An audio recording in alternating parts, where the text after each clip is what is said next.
My grandmother slid a leather portfolio across the table on my 22nd birthday and said, "I got you a $36 million hotel." Before I could even process that sentence, my mom, the woman who raised me, kicked me out of her penthouse because I wouldn't hand over control to her new husband. Turns out, he'd been stalking me for 18 months, married my mom to get to my inheritance, and had a prenup designed to legally steal everything my grandmother built. This is that story. If you're interested in this topic, hit the like button, subscribe, and type "interested" in the comments. And I will give you a heart. Let me paint you a picture of the moment your entire life splits in two.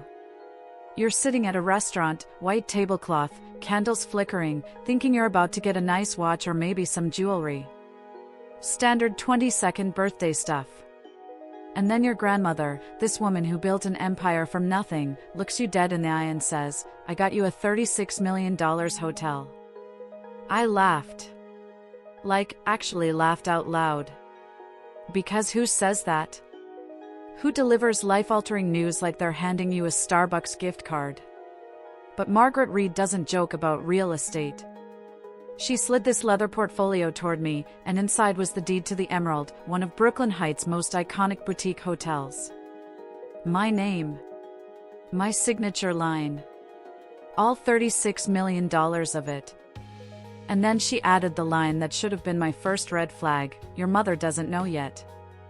I wanted you to hear it from me first. Now, here's what nobody tells you about suddenly inheriting generational wealth before you've even figured out what you want to do with your life. It doesn't feel like winning. It feels like someone just handed you a live grenade and everyone around you is suddenly very, very interested in where you're going to put it down. I'm sitting there, still processing, still half convinced this is some elaborate birthday prank, and my grandmother's already 3 steps ahead. She knows what's coming. She knows who's coming. And she's watching me like a chess player who just moved her queen into position. By the time I got back to the Midtown penthouse I grew up in, the place that always smelled like expensive candles and my mother's Chanel No. 5, my phone was already exploding. Missed calls. Texts. All from my mom. Every single light in the apartment was on, like she'd been waiting in the dark and then suddenly decided to stage an intervention. And there she was, Elizabeth Reed, standing in the living room in full makeup and a designer dress at 11 p.m., her new husband Victor planted beside her like hired security. They already knew. Somehow, they already knew about the hotel. And the energy in that room wasn't "Congratulations, honey." It was "We need to talk about your future and how we're going to manage this together." Let me tell you something about that phrase, "manage this together." It's what people say when they want control but need you to think it was your idea. My mother started talking about family legacy, about how I was too young, too inexperienced, how the pressure of running a $36 million property would eat me alive. Victor, this man I'd only known for 7 months, this man who I'd barely had 10 real conversations with, was nodding along like he'd been part of my life since birth, talking about operational control, brand strategy, investor relations. He kept using the phrase "our world," like I was some clueless kid who should be grateful to be invited into the adult conversation. And here's the thing that made my stomach turn: they were so calm. So rehearsed. Like they'd already had this conversation without me, already decided what I should do, and were just waiting for me to agree. My mother kept saying we, like the 3 of us were a unit. Like I hadn't spent the first 21 years of my life with just her. Like Victor hadn't walked into our lives less than a year ago and was now somehow entitled to make decisions about my grandmother's legacy. I said no. I didn't yell it. I didn't scream or throw anything. I just said, no. The emerald is mine. I'm the only owner and that's not changing. I'll figure it out. The temperature in that room dropped so fast I actually felt it. My mother's face, this face that used to smile at me, that used to braid my hair and drive me to school and tell me I could be anything, went completely cold. Blank. Like someone had unplugged her emotions and rebooted her into a different person. And then she said the words that still echo in my head when I can't sleep. Then pack your bags and get out of my house. No negotiation. No, let's talk about this in the morning. No, honey, I'm worried about you. Just pack your bags and leave. I stood there, frozen, waiting for her to take it back, waiting for some sign that this was shock or fear or anything other than what it was, a calculated ultimatum. But she just stared at me. Victor didn't even try to soften it. He just watched. Hands in his pockets. That calm corporate smile on his face. Like this was going exactly according to plan. You want to know what betrayal feels like? It's not dramatic. It's not loud. It's standing in the living room you grew up in, looking at the woman who gave birth to you, and realizing she just chose a man she's known for 7 months over the daughter she raised for 22 years. Over a building. Over dirt and bricks and a balance sheet. I went upstairs in a daze. Started pulling clothes off hangers. Shoving my entire life into 2 suitcases and a carry-on. Every single item in that closet, every dress, every pair of shoes, had been picked by her. For her image. For her version of who I was supposed to be. And I was realizing, for the first time, that none of it had ever really been mine. Not the penthouse. Not the lifestyle. Not even the relationship I thought we had. It was all conditional. And the condition was obedience. I was zipping up the second suitcase, hands shaking so badly I could barely work the zipper, when I heard the elevator doors open again. For one stupid second, I thought maybe my mom had changed her mind. Maybe she was coming to apologize, to tell me we'd figure this out like we always did. But the footsteps coming down the hall were too confident. Too deliberate. My grandmother walked into my room like she owned the building, which, honestly, knowing Margaret Reed, she probably did at some point, and looked at the chaos of my half-packed life with something that almost looked like amusement. Well, she said dryly, that escalated exactly the way I thought it would. I stared at her. You knew? You knew she'd kick me out? I knew she'd pick her comfort over your autonomy if someone smart enough whispered in her ear, Margaret said, setting her Birkin bag on my bed. And Victor Hale is very good at whispering. She reached into her bag and pulled out a plain brown envelope. The kind of thing that looks boring until you open it and your entire understanding of reality shifts. Before you move into my guest room, she said, and we figure out how to keep you from being eaten alive, you need to understand what you're actually up against.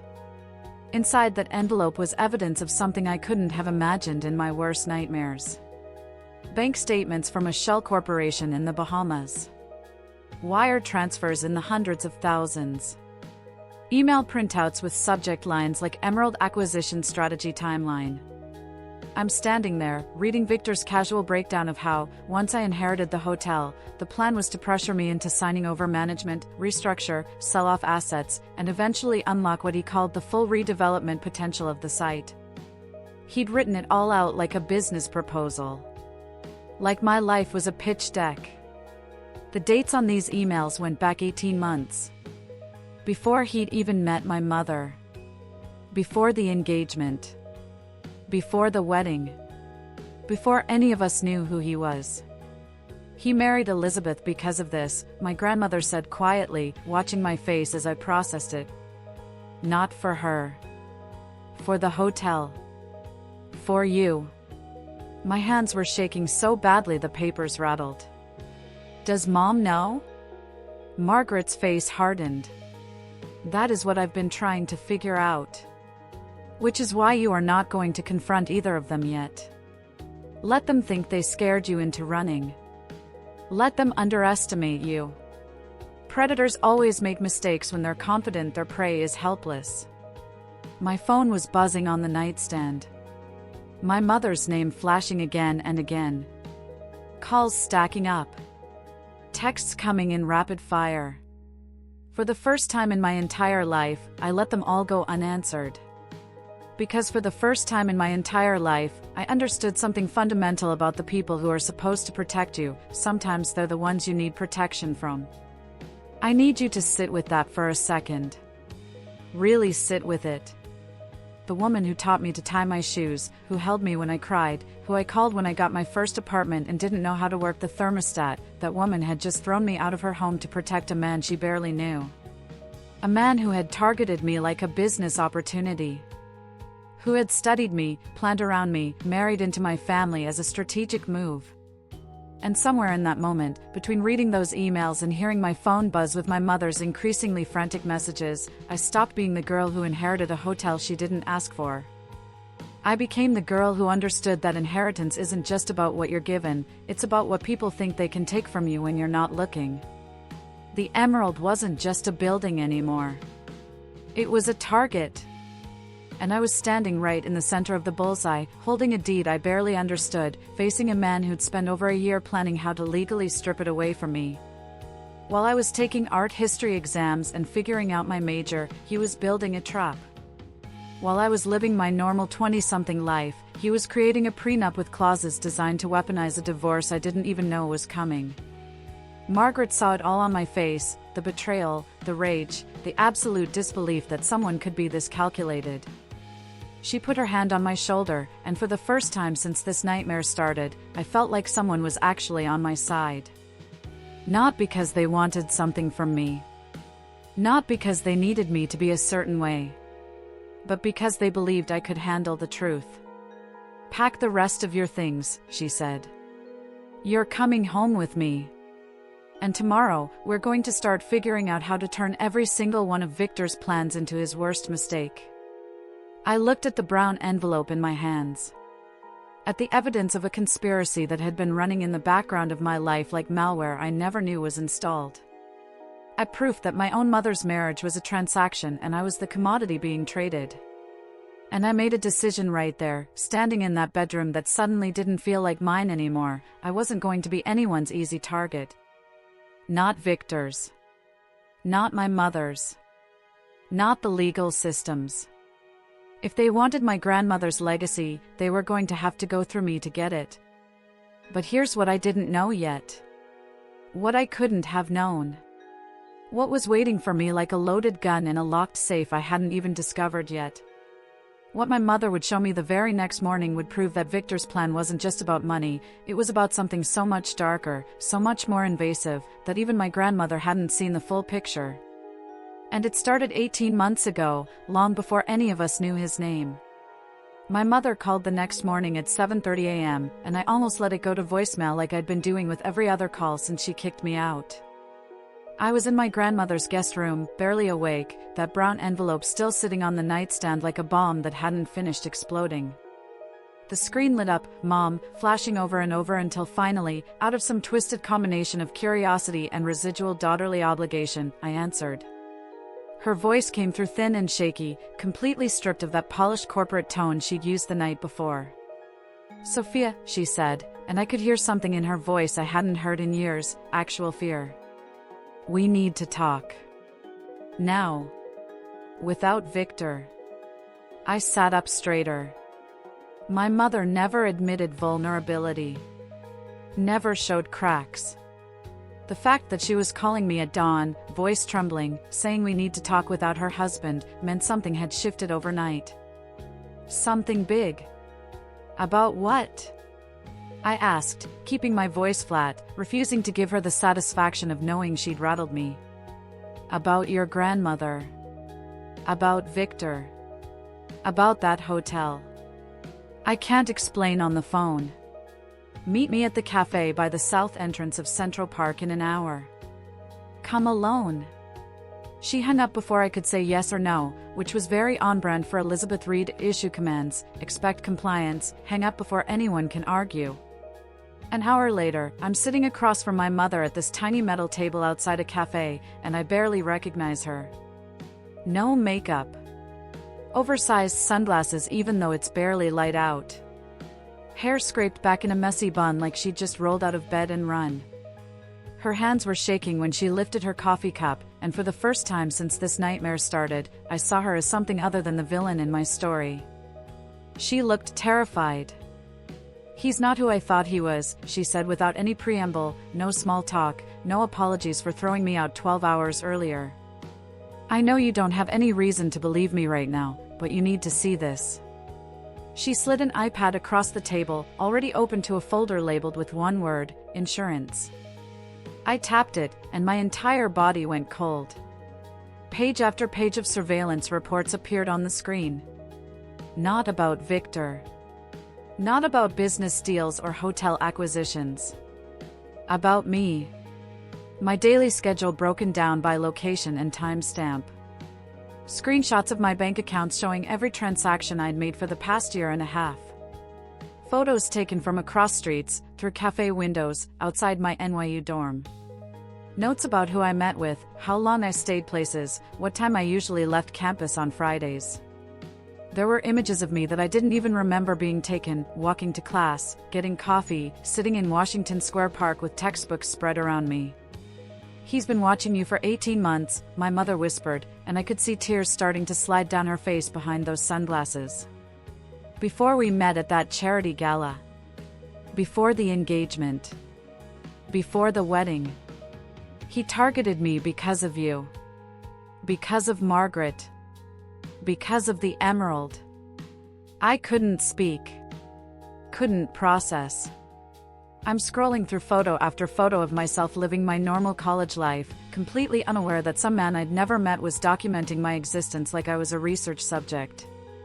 There were financial projections showing how leveraging what he called the REIT asset could fund an entire portfolio of developments up and down the East Coast. Contracts already drafted with a Miami-based security and risk management firm that specialized in what they called difficult property disputes. The same firm that appeared in my grandmother's brown envelope. The same firm connected to suspicious fires and harassment campaigns. My mother's voice cut through my spiral. "Why are you only showing me this now?" I asked, and I heard my own voice crack. "Because I only found it last night," she said, looking like she might actually throw up right there at the table. "He keeps this iPad in a safe in his office." I used to think it was just tax documents and boring legal paperwork I didn't want to deal with. I knew the combination. I went in there after you left because I thought, I hoped, maybe there was something, anything, that would prove he wasn't the monster Margaret said he was. She laughed once, and it was the most broken sound I'd ever heard from her. Instead, I found proof he's worse. I kept scrolling, my hands numb, until I reached another folder labeled contingencies.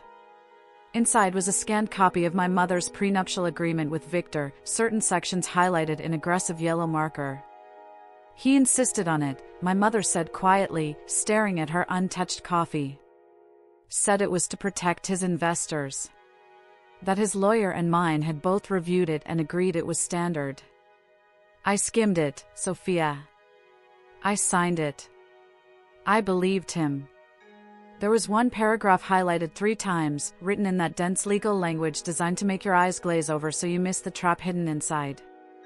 It spelled out, in careful corporate speak, that if the marriage ended within 2 years and Victor could demonstrate he'd suffered financial harm, he would be entitled to compensation from community assets, including but not limited to any property, inheritance, or gifts acquired by immediate family members during the marriage period. I read it twice. Then a 3rd time. The math wasn't complicated once you saw it. The emerald transferred to my name 3 days ago. The deed wasn't even filed yet. "So if you divorce him now," I said slowly, my brain catching up to the horrifying brilliance of it, "he gets to claim the emerald as part of his financial harm. Or at least drag us into court long enough to freeze everything. Or get some judge to appoint a temporary manager," my mother said bitterly, "so nothing reckless happens to the asset while the adults figure things out. He doesn't need you to sign a single piece of paper, Sophia. He built the trap before you even knew there was a game." My phone buzzed on the table between us. A text from Victor appeared on my lock screen like he could hear us talking about him, like he had ears everywhere. "Tell your mother she's terrible at hiding things. Have her put my iPad back where it belongs." Another text came through a few seconds later, and this one made my blood run cold. "Actually, let's talk about all of this properly. Breakfast tomorrow. The Emerald Rooftop. Just you and me. Don't be late." My mother saw the messages and the little color left in her face drained completely. He knows, she breathed. He knows I went into the safe. He probably knows I'm sitting here with you right now. And that's when I understood something crucial about Victor Hale. This wasn't just about money or property or some real estate scheme. This was about control. Total, suffocating, premeditated control. He'd studied me like a target. Married my mother like it was a business acquisition. Written a prenup that turned a divorce into a hostage situation. And now he was calmly texting me, letting us know he was 10 steps ahead, inviting me to breakfast like we were colleagues negotiating a deal instead of a predator and the prey he'd been stalking for a year and a half. For the first time since I'd sat down, I looked at my mother, really looked at her, and saw past my own anger and betrayal. She wasn't the villain. She was another victim. A different kind, maybe. One who'd been seduced by the promise of security and partnership, who'd signed documents she didn't fully read because she trusted someone who spoke her language of luxury and status. Victor had seen her weakness, her fear of being alone after my father left, her need to maintain the lifestyle she'd built, her desire to be chosen by someone impressive, and he'd weaponized every single one of those vulnerabilities to get to me. To get to my grandmother. To get to the emerald. "Sophia, please," my mother said, and her voice cracked in a way I'd never heard before. "Give the hotel back to your grandmother. Put it in a trust. Leave New York for a while. I don't care where. Just get away from him until we can figure out what he's capable of." She reached across the table like she wanted to grab my hand but wasn't sure if she still had permission to touch me. "I know I don't deserve to ask you for anything after what I did last night. But I'm your mother. And I'm terrified of what he'll do if you try to fight him. Here's what nobody tells you about moments like this: they don't feel cinematic. There's no swelling music or dramatic revelation that makes everything suddenly clear. You're just sitting at a cafe table in Central Park at 8 in the morning, looking at surveillance photos of yourself, realizing that a man you barely know has been orchestrating your life like a puppet show, and you have to decide right then whether you're going to run or fight. I thought about what my grandmother said the night before: predators make mistakes when they're confident their prey is helpless. I thought about Victor's texts, so casual, so sure of himself, already setting the terms of our next conversation. I thought about those photos of me walking to class, completely unaware, completely vulnerable, just living my life while someone turned me into data points and strategic objectives. And I thought about what it would mean to give up the emerald now. To let Victor win without even showing up to the fight. To validate every assumption he'd made about me being too young, too naive, too easily intimidated to stand in his way. "No," I said, and my voice came out steadier than I expected. "I'm not running." My mother's face crumpled. "Sophia, you don't understand what kind of man—" "I understand exactly what kind of man he is," I interrupted. "He's the kind who thinks being smart and being ruthless makes him invincible. He's the kind who spent 18 months building a plan so perfect he can't imagine it failing. And that," I said, looking at those text messages again, at his smug invitation to breakfast, "is exactly why he's going to lose." I stood up, gathering the iPad, making sure I had screenshots of everything because men like Victor have a way of making evidence disappear. "I'm going to that breakfast tomorrow," I said. "I'm going to sit across from him and let him think he's winning. And while he's busy being impressed with himself, Grandma and I are going to turn every single piece of this plan into the biggest mistake of his life." My mother just stared at me like she was seeing someone she didn't recognize. Maybe she was. Maybe I didn't recognize myself either. 24 hours ago, I was a recent college grad who'd just inherited something I didn't fully understand. Now I was standing in Central Park with evidence of a conspiracy that stretched back before I even knew I was a target, making war plans with the woman who'd thrown me out and the grandmother who'd been preparing me for this without my knowing. "He picked the wrong granddaughter to stalk," I said, and I meant every word. That afternoon, back at Margaret Reed's dining room table, we spread everything out like we were building a case for prosecution. The prenup with its poison pill clauses. The surveillance reports documenting 18 months of my life. The contracts with the security firm. The emails about acquisition strategy.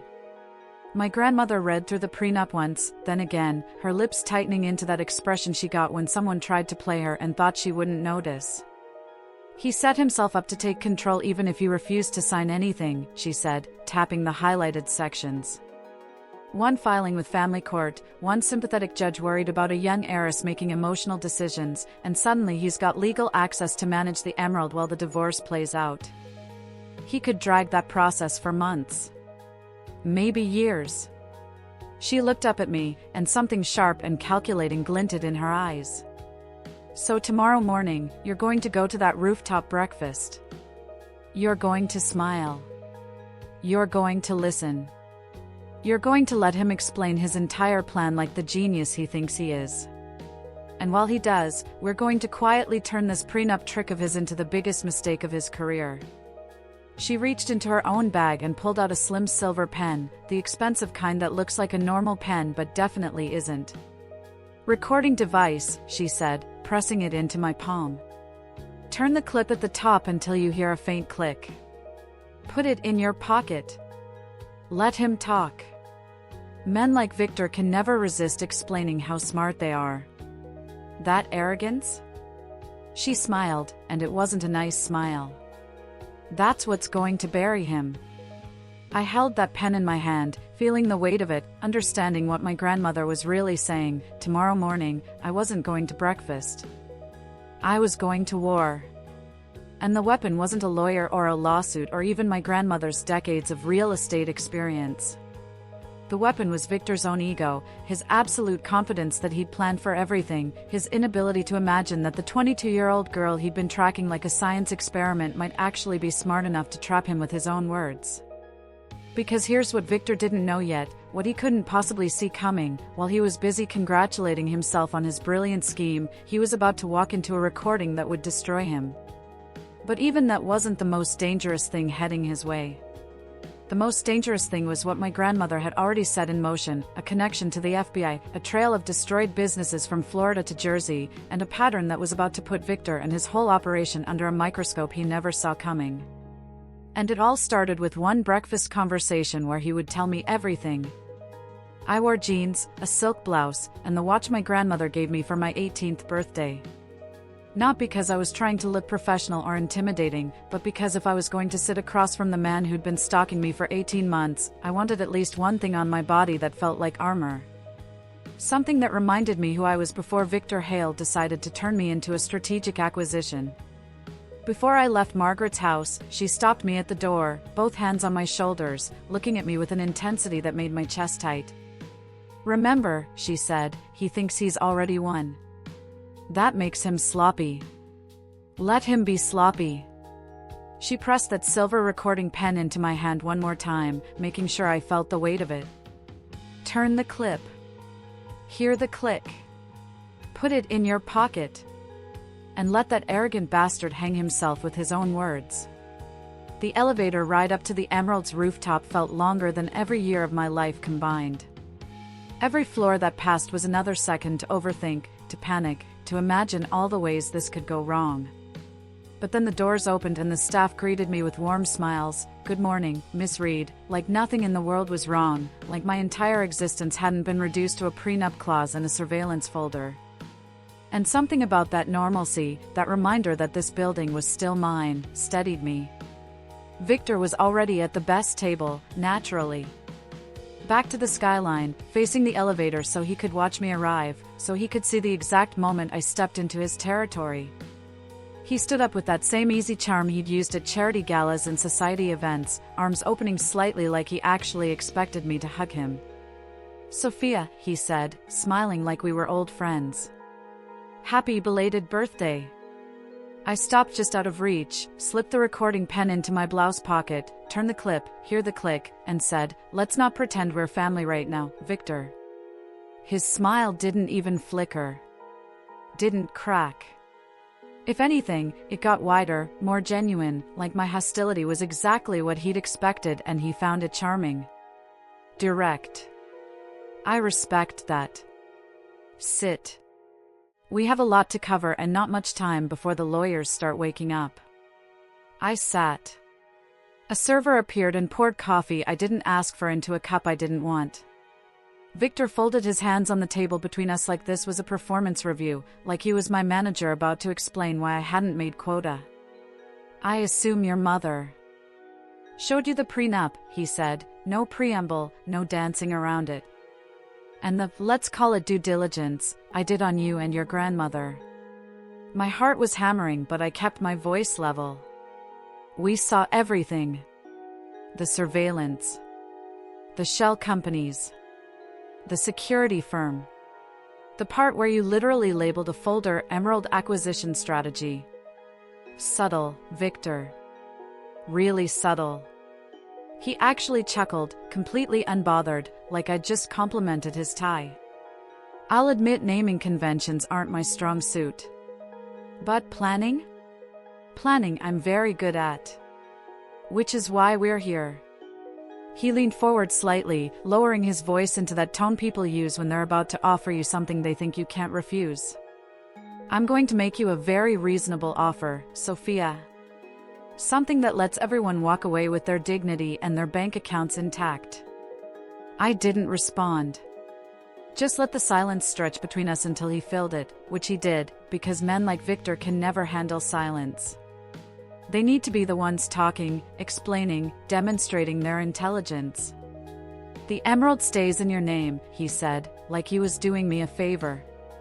On paper, you're the sole owner. The press gets their inspirational story about the young heiress taking over her grandmother's legacy. Very empowering. Very modern. Meanwhile, operational control transfers to a management company I've already established. They handle the finances, the renovations, the strategic planning, all the boring logistics you wouldn't want to deal with anyway. You cash your checks, show up for photo opportunities, and everyone's happy. I tilted my head slightly, let him see me considering it, even though everything in me wanted to throw the coffee in his face. In other words, I said slowly, I give you the steering wheel and sit in the back seat while you drive my grandmother's life's work into whatever makes you the most money. In other words, he corrected, still smiling, you avoid turning that lovely prenup into a live grenade. And there it was. The threat he'd been building toward. He sat back, completely relaxed, completely confident, and laid it out like he was explaining basic arithmetic to someone who'd failed the class. If your mother files for divorce right now, I can argue financial harm under the prenup. I married into a family with significant assets. Those assets were supposed to benefit our partnership. Now, because of emotional decisions made by people too young to understand the implications, I'm facing substantial losses. Judges in this city don't like chaos, Sophia. They don't like messy rich people making rash decisions. They like stability. They like temporary measures that protect everyone while cooler heads prevail. He paused, making sure I was following, making sure I understood exactly what he was threatening. So what happens is this, the court freezes major decisions regarding the emerald. No sales, no refinancing, no structural changes.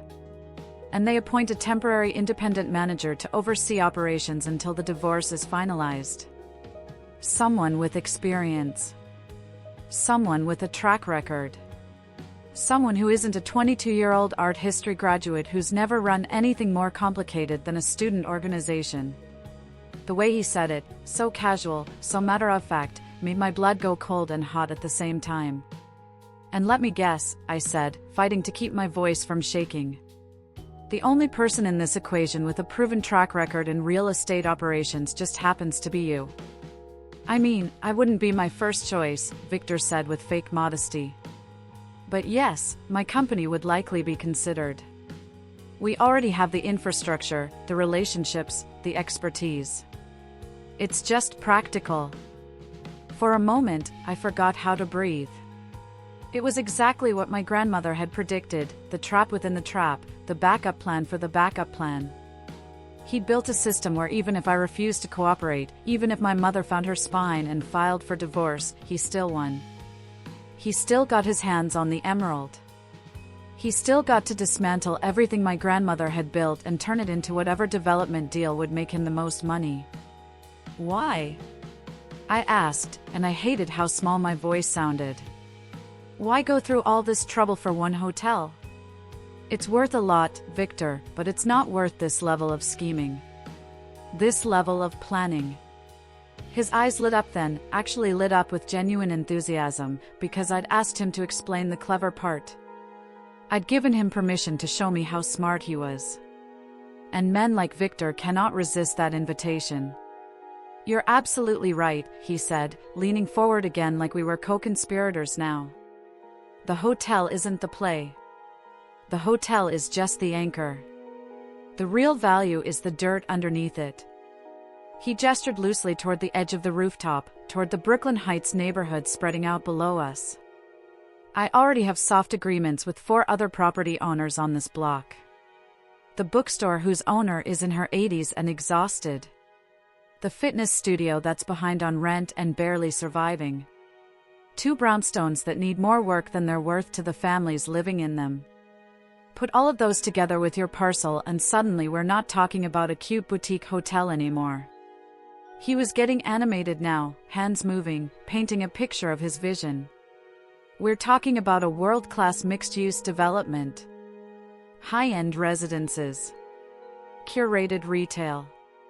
Private club access. 400 million easily. Maybe 500 if we position it right. Luxury condos with views of the river, ground floor commercial that brings in the right kind of clientele, a complete neighborhood transformation.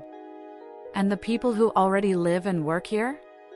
I asked, thinking about Dorothy with her bookstore, about Maya with her studio, about the cafe on the corner and the families in those brownstones. The ones you've been harassing with your security firm? He didn't even flinch. Didn't show a single flicker of shame or discomfort. They'll land on their feet. They always do. Neighborhoods change, Sophia. That's not villainy. That's economics. That's evolution.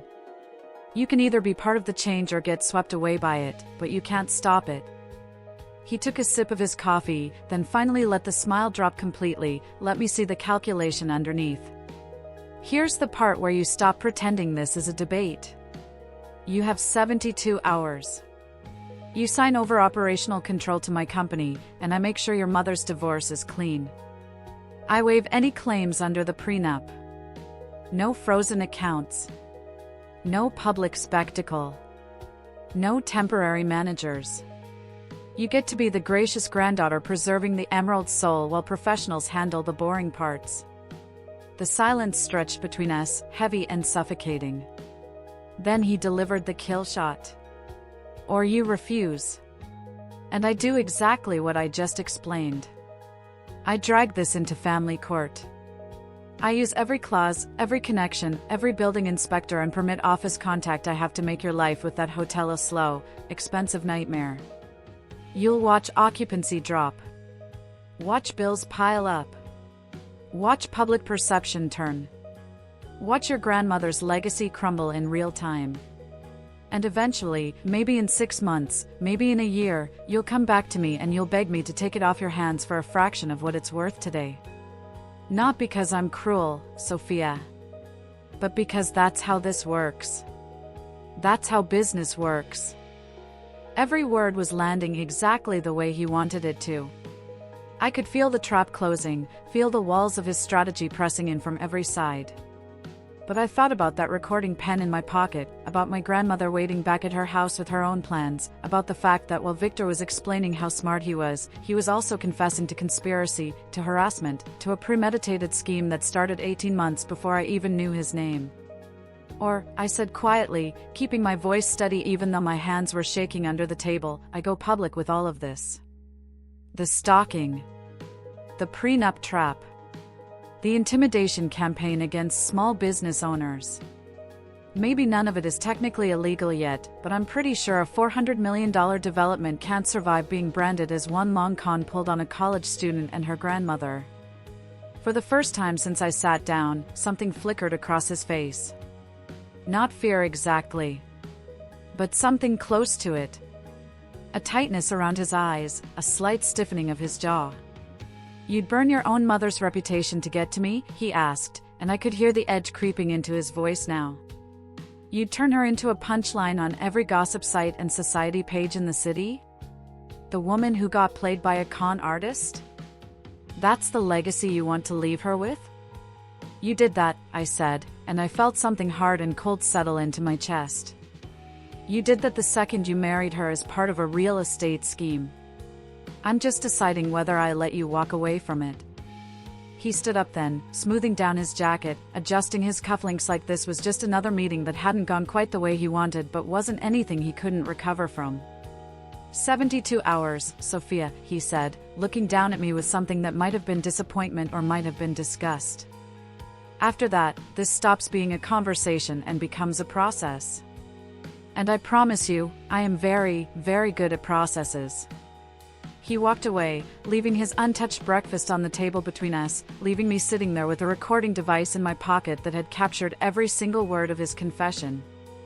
I sat there for a full minute after he disappeared back into the elevator, just breathing, just processing what had just happened. Then I pulled out my phone with shaking hands and called my grandmother. He admitted everything, I said as soon as she answered, my voice barely above a whisper. The prenup trap. The harassment campaign. The development plan. The court strategy. All of it. And he actually thinks, the court is going to hand him my hotel. There was a pause on the other end. Then Margaret's voice came through, sharp and satisfied. Good. Let him think that. Bring me the recording. If Victor Hale wants to play process, we'll show him what happens when he's not the only one in the room who knows how to run a plan from start to finish. I stood up from that table, legs unsteady, and looked out over the neighborhood Victor wanted to demolish and rebuild in his image. The bookstore. The studio. The cafe. The families. The history. Everything my grandmother had built this hotel to be part of, not to dominate. And I understood something then that I hadn't fully grasped before. This wasn't just about me keeping what was mine.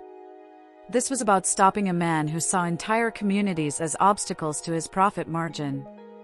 This was about proving that being young doesn't mean being helpless, and being underestimated is sometimes the best weapon you can have. But I had no idea how fast Victor was going to move. How seriously he took his own 72-hour deadline. Because 2 days later, I'd find out exactly what it feels like when a predator stops playing games and goes straight for your throat. And the weapon he'd use wouldn't be lawyers or courts or frozen assets.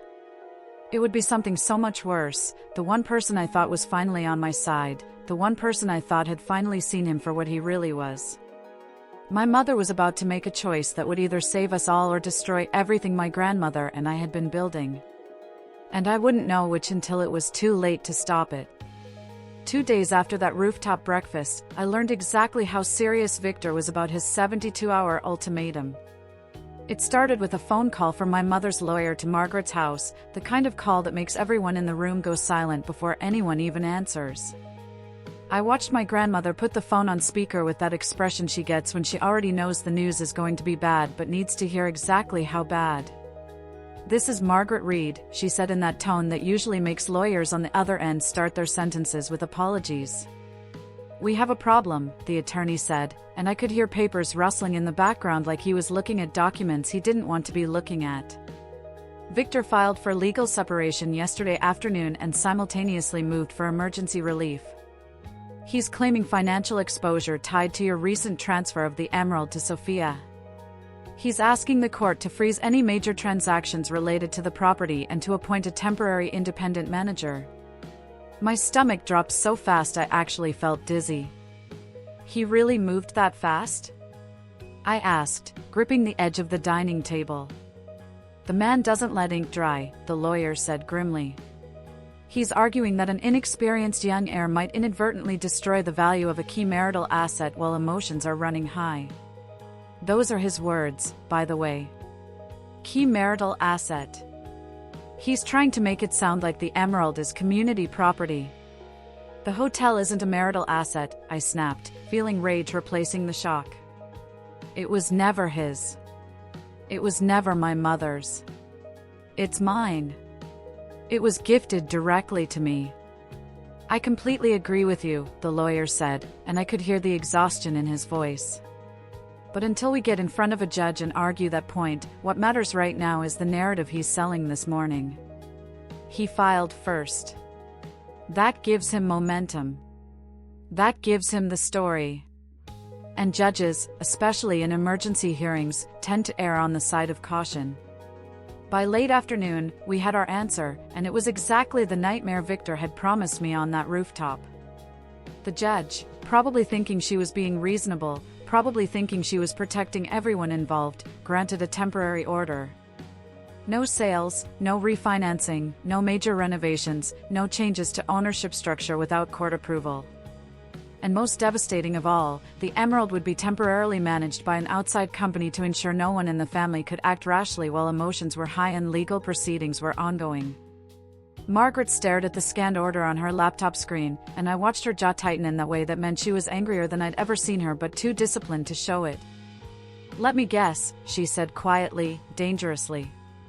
"The outside company has a very professional name and a very familiar owner." "Hale Property Services, LLC, the lawyer confirmed.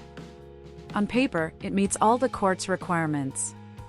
Established company, prior management experience, documented track record. We can challenge it, Margaret, but that takes time. For at least the next few weeks, possibly months, Victor is legally in the driver's seat." I thought I was prepared for that possibility. Victor had literally told me this exact scenario 2 days ago. But hearing it made official, hearing that a judge had actually given him legal control of my grandmother's legacy because he'd played the system perfectly, felt like being pushed underwater and held there. The next morning, walking into my own lobby and seeing Victor standing there with a clipboard, flanked by 2 men in expensive suits who definitely weren't part of my grandmother's original team, felt like an out-of-body experience. Like I was watching someone else's nightmare and couldn't wake them up. "Miss Reed," Victor said with professional courtesy, completely stripped of any pretense of family warmth now. "Per the court's order, I'm assuming interim operational control. Naturally, you're welcome to stay involved in a consultative capacity." Consultative capacity. Like I was some intern who might have a good idea occasionally. My grandmother's staff were watching from behind the front desk, from the hallways, trying to figure out how scared they should be, trying to understand if their jobs were about to disappear. I forced my voice to stay calm, forced myself to stand up straighter. "This is still my hotel," I said clearly, making sure everyone in that lobby could hear me. "My name is still on the deed. Don't you forget that." "No one's forgetting anything," Victor said smoothly, that corporate smile back in place. "We're just making sure it doesn't accidentally become worthless while everyone works through their feelings." The changes started immediately, and they started small, which is how rot always begins. It's never a dramatic explosion. It's a slow poisoning. Vendors we'd worked with for years, family-owned businesses that had serviced the emerald since my grandmother first opened it, got abrupt termination notices. Victor brought in his own preferred partners, all of them bigger corporations, more expensive, zero connection to the neighborhood. Housekeeping hours were slashed. Front desk staff were told to upsell aggressively or find somewhere else to work. Guest complaints started trickling in about longer wait times, about weird policy changes, about the entire vibe shifting from intimate boutique hotel to soulless corporate asset. "He's doing it on purpose," I told Margaret that night, pacing her kitchen like a caged animal. "If he can make the numbers look unstable for a quarter or two, he walks into court and says, 'See? Told you the kid couldn't handle it. Give my company permanent control or this asset will crumble.' Of course he's doing it on purpose," Margaret said, completely unsurprised. "The question isn't what he's doing. The question is whether we let him get away with it." She slid a new stack of documents across the table, and these weren't about us at all. These were about other people, other properties, other victims of the exact same playbook. A strip mall in Florida that had mysteriously burned down right before a major insurance payout. A warehouse in New Jersey that suffered a convenient electrical fire right after the owner refused a lowball buyout offer. A A small hotel in Miami where guests reported harassment, staff faced intimidation, and the family eventually sold for half what it was worth just to escape the nightmare. In every single one of those stories, the same two names appeared in the background financial documents: Leonard Russo's development fund and the same security and risk management firm Victor had contracted. "You see the pattern?" Margaret asked, watching my face as I read. "Russo provides the money. The security firm provides the pressure. Something unfortunate happens. Everyone walks away claiming it was bad luck or poor management. But off the record, everyone in the industry knows exactly who's behind it. They just can't prove it." "So how do we prove it?"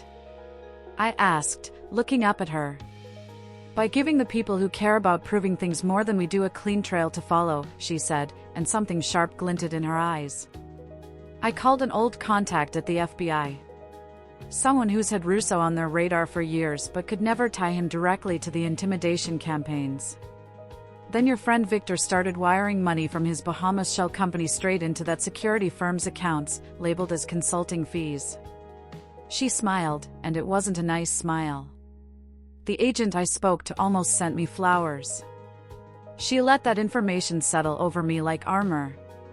Then she continued, laying out the strategy like we were generals planning a campaign. "Here's what we're going to do. While Victor enjoys his temporary victory as court-appointed king of the Emerald, we're going to talk to your neighbors. Every single one. We're going to collect every story, every threatening text message, every late-night visit from his people. We're going to build a record so detailed and so damning that when we hand it to federal investigators, they'll have everything they need." "And in the meantime?" I asked, because the meantime felt like an eternity when every day Victor had control meant more damage to everything my grandmother had built. "In the meantime," Margaret said firmly, "you show up. You smile. You talk to every staff member, every guest, every journalist and blogger who will listen. You tell them what this place means to the community. You make sure when we finally pull the trigger on this, when Victor's name hits the news, he's not just legally compromised. He's radioactive. He's untouchable. He becomes the cautionary tale every investor warns their partners about." I looked at the files spread across the table, the burned buildings, the harassed families, the pattern of destruction that Victor and Russo had left behind them for years. And I understood what my grandmother was really saying: we weren't just fighting for one hotel. We were fighting to stop a machine that had been crushing people for years and getting away with it because the victims were always too small, too isolated, too exhausted to fight back. "Fine," I said, feeling something hard and determined settle into my bones. "If Victor wants a process, we'll give him one he'll never forget. But when this is over, I don't just want my hotel back. I want him wishing he'd never heard the name Reed." The next week became a quiet war fought on multiple fronts that Victor never saw coming because he was too busy congratulating himself on his court victory. The first crack in his empire appeared in the form of Dorothy Park, the elderly woman who owned the bookstore on the corner, shuffling into the Emerald's lobby clutching a canvas tote bag and a folder of papers. Her grandson, a college kid in a faded band tee, hovered protectively behind her. "You must be Dorothy," I said gently, guiding her to a quiet corner. "My grandmother told me about your bookstore." Her hands shook as she pushed the folder toward me. Inside were photos of a black SUV parked across from her shop at odd hours. Screenshots of anonymous text messages telling her grandson it wasn't safe for an old woman to be walking alone at night in a changing neighborhood. A police report that had gone absolutely nowhere. "They keep telling me it's time to cash out while I still can," Dorothy said, her voice trembling. "I've owned that shop for 40 years. It's not just a business. It's my life. It's my late husband's dream. And they're treating it like it's just a line item on a spreadsheet." 2 days later, Maya Lopez from the Pilates studio came by with a USB drive full of security footage. Grainy black and white videos showing two men in hoodies tampering with her locks at 3 a.m, leaving unmarked envelopes taped to her door, triggering her alarm system and then disappearing before police arrived. "I can't prove it's connected to the property pressure," Maya said, exhausted dark circles under her eyes. But it started exactly when that security firm began calling me about selling. Then there was the small cafe on the corner that suddenly started getting surprise health inspections once a week, always from officials who couldn't quite explain who had filed the complaints and never left proper documentation. Every single story matched the pattern in Margaret's files from Florida and Jersey. Pressure disguised as coincidence. Harassment designed to look like bad luck. A steady drumbeat of anxiety meant to make owning property feel like a liability you couldn't afford. We documented everything. Put it all on Margaret's dining room table like we were building a case for prosecution, because that's exactly what we were doing. My recording of Victor's rooftop threats played softly from a laptop while printouts of text messages, police reports, wire transfers, and surveillance photos formed a paper mosaic of his entire scheme. When the FBI agent Margaret knew came by, suit slightly off the rack, eyes very sharp, the kind of person who noticed everything and said very little, he didn't bother hiding his satisfaction. "I'll be honest, Miss Reed," he said, carefully flipping through the bank records showing money flowing from Victor's shell company to Russo's security firm. "We've been trying to build a case against Russo for years. Your stepfather handing us a direct funding trail with his name attached? That's gift-wrapped evidence." "He's not my stepfather," I said, maybe a little too quickly. "He's my mother's mistake." The agent smiled faintly. "Even better for our purposes. Here's how this works: we're opening a broader investigation into Russo and his associates. We'll quietly monitor what his people do around the Emerald and your neighbors. You keep collecting incidents, keep people talking to you, but don't expect a raid tomorrow. We build these cases methodically or they fall apart on appeal." "We don't have methodically," I said, frustration bleeding into my voice. "He's actively destroying my hotel right now so he can tell a judge I'm incompetent." "Which is why," Margaret cut in smoothly, "we're not relying on law enforcement alone. That's their part of the strategy. The rest is ours." And that's when we moved to the part of the plan Victor never saw coming, because men like him never believe public opinion is a real weapon until it's already destroyed them. Margaret called a real estate reporter at the New York Times she'd known since he was a junior writer. I reached out to a friend who ran a popular Instagram account about gentrification and neighborhood preservation. We didn't leak everything at once. We let the story build organically, layer by layer. First came the human interest angle, a piece about beloved Brooklyn Heights small businesses facing mysterious pressure to sell. Anonymous SUVs. Unexplained safety concerns. No names, no direct accusations, just enough detail to make readers angry on behalf of the underdogs. Then we added the next layer. I agreed to an on-the-record interview using my full name. I talked about inheriting the Emerald, about my mother's whirlwind marriage to Victor, about the prenup clause that conveniently gave him legal access to my property if their relationship fell apart. I didn't accuse him of crimes. I didn't have to. I just calmly described his concerns about my inexperience and his eagerness to step in and manage things for me. The fact that a judge had already given his company temporary control did all the heavy lifting. The article that ran 3 days later was devastating in its professional politeness. Complex legal battle over Brooklyn boutique hotel raises questions about power and inheritance, the headline read. But the subtext was unmistakable. To anyone reading, Victor looked like a calculated predator using the courts to pry a legacy away from a young woman. I posted a video the same day, standing on the Emerald's rooftop with the Brooklyn skyline behind me. I told the story simply, the way I'd tell it to a friend. My 22nd birthday. The deeds sliding across the table. My mother's ultimatum. The emails labeled Emerald Acquisition Strategy. I didn't cry. I didn't perform. I just laid out what it feels like to realize someone married into your family specifically to access your inheritance.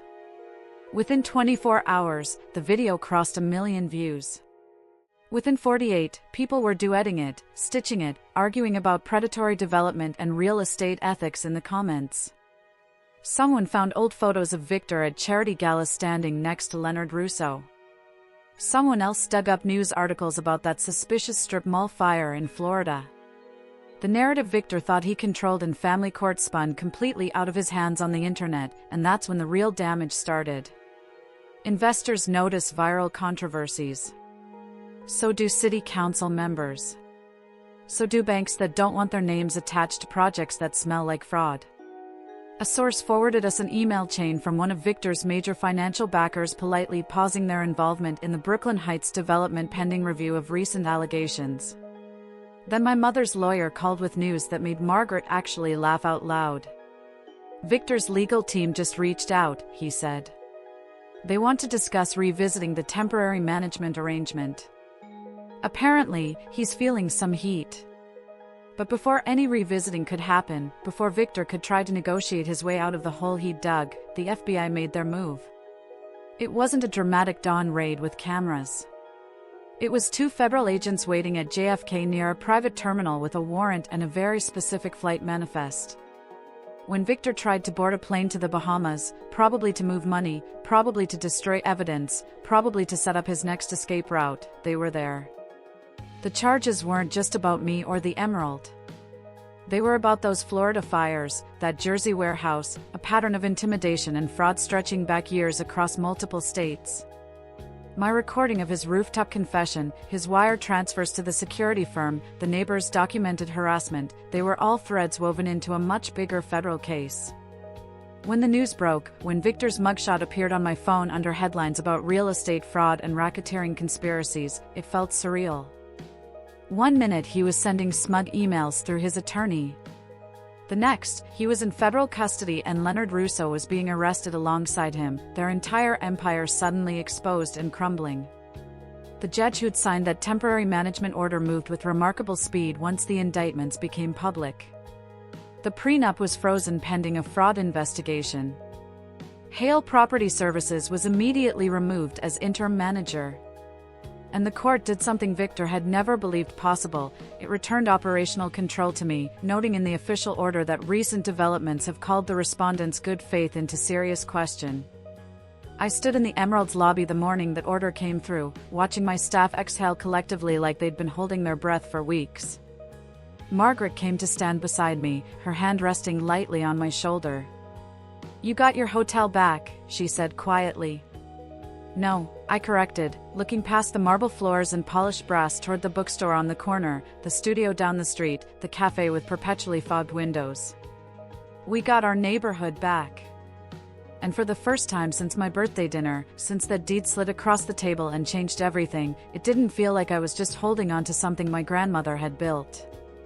It felt like I'd fought for it. Like I'd earned the right to protect it. The thing about revenge is that when you actually get it, when you actually watch someone who tried to destroy you face real consequences, it doesn't feel like fireworks or victory music. It feels like finally being able to breathe. It feels like justice, quiet and earned and permanent. Weeks after Victor's arrest, after the headlines moved on and his lawyers stopped sending desperate messages through intermediaries, life didn't return to normal. There was no normal anymore. There was just whatever you build after you've survived something that was supposed to break you. My mother asked to meet me at a small cafe in Greenwich Village, the kind of place she used to ignore because it wasn't prestigious enough. She showed up in jeans and a sweater, no makeup, no performance. "I don't expect forgiveness," she said, fingers wrapped around her coffee mug like it was an anchor. "I just need you to know I see it now. How much of my life I spent trying to buy safety with someone else's money. How blind that made me." I didn't give her some tearful reconciliation speech. I gave her the truth. "You hurt me. You picked him over me until it was almost too late. That doesn't disappear because he turned out to be worse than you thought." She didn't look away. "I know. I'm in therapy trying to figure out why I thought being chosen was the same as being safe. I can't undo what I did. I can only show up differently now." It wasn't a perfect apology, but it was honest. So I gave her what I could. "We're not okay yet. But I'm willing to see who you are when you're not hiding behind someone else's last name." We started with weekly coffee where we talked about nothing important. Eventually, she started coming to the Emerald, not as someone trying to manage it, but as a guest who sat in the lobby and watched the neighborhood move around her. The hotel became something different under my real leadership. I hired people who cared about hospitality over profit margins. We partnered with Dorothy's bookstore for author readings in our courtyard. We gave Maya's studio permanent discounts for wellness retreats. We opened the rooftop for community fundraisers. The Emerald stopped being a prize someone could win or lose in court and became what Margaret always wanted, a living part of the city. One evening, 6 months after Victor's sentencing, Margaret and I sat on that same rooftop where he tried to threaten me into submission. The lit-up sign reading "The Emerald" glowed against the darkening sky. "You know," she said quietly, "I didn't leave you this place to see if you could keep it. I left it to see if you'd learn when to fight for it." I thought about the girl at that birthday dinner, blinking at a deed she didn't feel ready for. She would have handed everything over to keep the peace.